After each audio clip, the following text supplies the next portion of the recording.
This brief lecture is all about learning outcomes. Here's an example of one. On completion of the D4L learning modules, you'll be able to use the 7-step instructional design strategy to design a course or unit of instruction. It helps to start with an example. Here we go. Learning outcomes describe what students are able to demonstrate in terms of knowledge, skills, and attitudes upon completion of a course or unit of instruction. They must be clear and transparent. They focus on student behavior and include specific student performance and success criteria. Learning outcomes, then, are not about what you are going to do as the instructor. For example, I plan to cover needs assessment is not an example of a good learning outcome. It's what we call in instructional design a non-example. So why is it a non-example? Because what you are going to do and how you are going to do that relates to your goals and the instructional strategies that you will employ. Rather, the student outcome would be stated as, at the end of instruction, students will be able to conduct a needs assessment. Learning outcomes are also not a list of topics. A list doesn't indicate what the learner will be able to do or know as a result of the learning. What they should do is support the overarching goal of the course or unit of instruction. You are in the Foundation module, which takes place over a specified period of time, 6 weeks to be exact. Here's an example of a learning outcome for this module. By the end of the Foundation module, learners will be able to develop learning assessments that align with their specified learning outcomes for a unit of instruction. It tells you what you as a learner will be able to do. Develop assessments as a result of completing a unit of instruction, in this case the Foundation module. Sometimes learning outcomes are stated as SLOs, which stand for Student Learning Outcomes. I'll break down the components of a learning outcome later, but first let's consider the characteristics of a good learning outcome. Learning outcomes should reflect the knowledge, skills, and attitudes you intend for your learners to acquire, represent the end learning, the culminating learning experience. They should not be how you're going to get there. That's the means or the process, and we'll talk about those things in weeks 5 and 6 of this module. Good learning outcomes should also be stated in terms of results, or what's sometimes called the products of learning. They should set clear expectations. Having clear expectations for learners builds confidence and allows learners to know what they have to do to demonstrate that they have achieved the learning outcome. They should be specific and represent one small aspect of learning or behavior that's essential to the success in the course or your unit of instruction, and they need to be measurable. When creating learning outcomes, you need to ask yourself, how will I assess whether a student has achieved this learning outcome? It is critical that your assessments align with your learning outcomes. Assessment is such an important topic that we dedicate all of week 4 to it. Stating too many performances in one outcome will make it difficult for the learner, and you want to make sure that the outcome is achievable. They should align with your program's goals and outcomes. Ask yourself, how does my course stated learning outcomes support, for example, the outcomes of the Library and Information Science program at my school?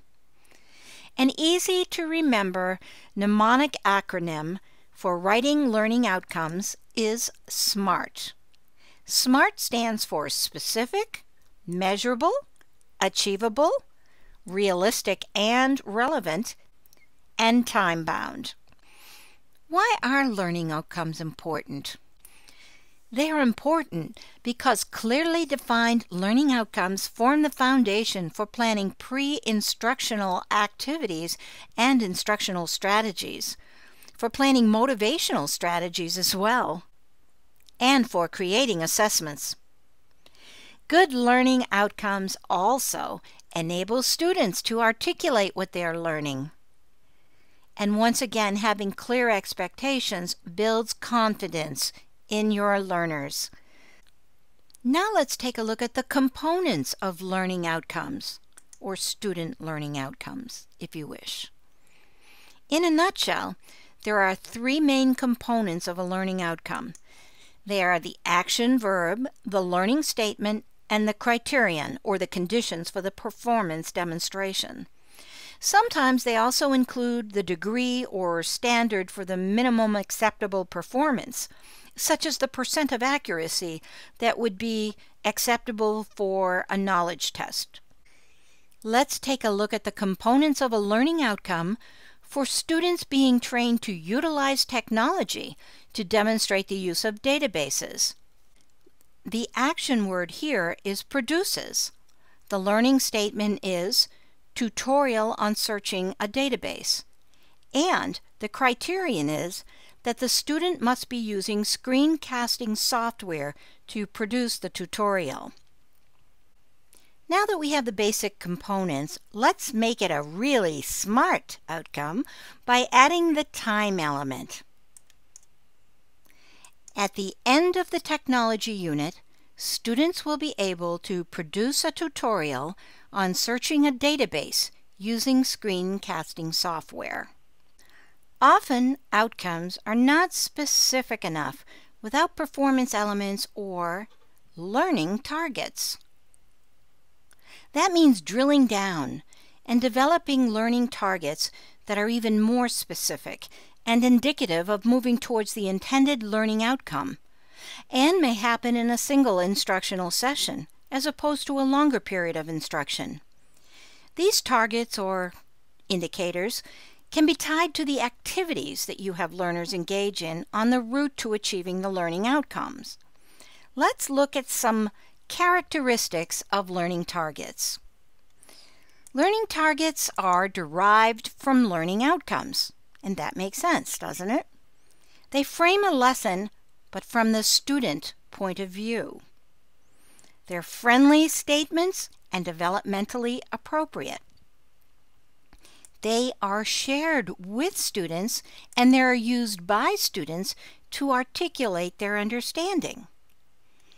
And they improve understanding of a particular lesson's purpose and its relationship to a larger learning segment or unit.